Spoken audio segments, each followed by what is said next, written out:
السلام علیکم ورحمۃ اللہ وبرکاتہ. شیخ ابو تراب صاحب ستاسو دا کلیف میں اوریدو دا منکر حدیث ټایپ کستر ته ټلیفون کړی دی خو ډېر ښه دې ګرفت کړی دی چې دا یادي که نه زه هم چې بیا به بل چاته هم ټلیفون نه کوي صرف تاسو ته نه.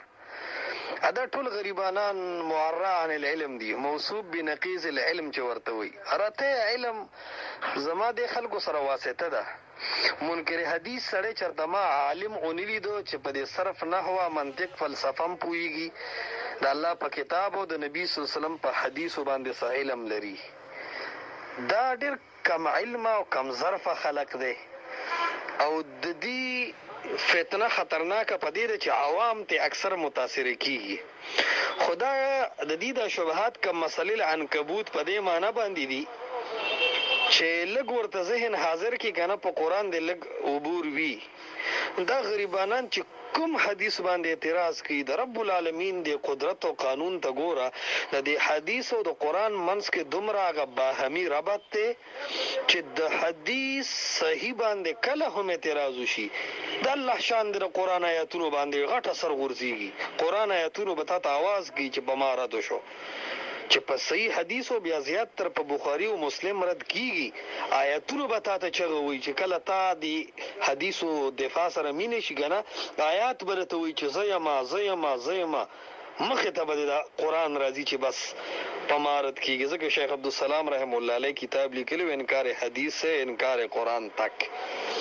نو مطلب دا دی چې د صحیح حدیث مفهوم په قرآن کې خامخا موجودی.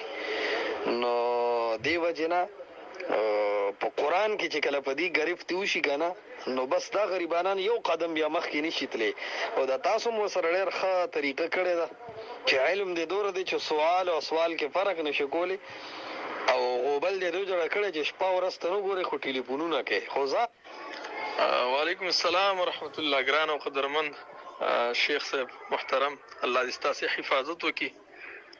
بارک الله فیک والله په ژوند کې برکت واچوه. ډېر خوشاله شو ستاسو غږ مو اورېده. بس دا ستاسو خبره صحیح ده چې د علم نه خالی خلک دي. نو دغه یو ملګری و چې د شپې به امرین کاوه د ورځې د شپې 1 بجې باندې تنګول به بار کول او دومره پته ورته نشته چې زه ورته بیرته وایم چې لکه په سوال دلته جوازي قوانین هم لګېږي هغه خپل چې کوم د پنځپیرانو چې کومه قانون چې لیکلي هغه هم دی ونه ده ویلي هغه هم نه پوهېدل.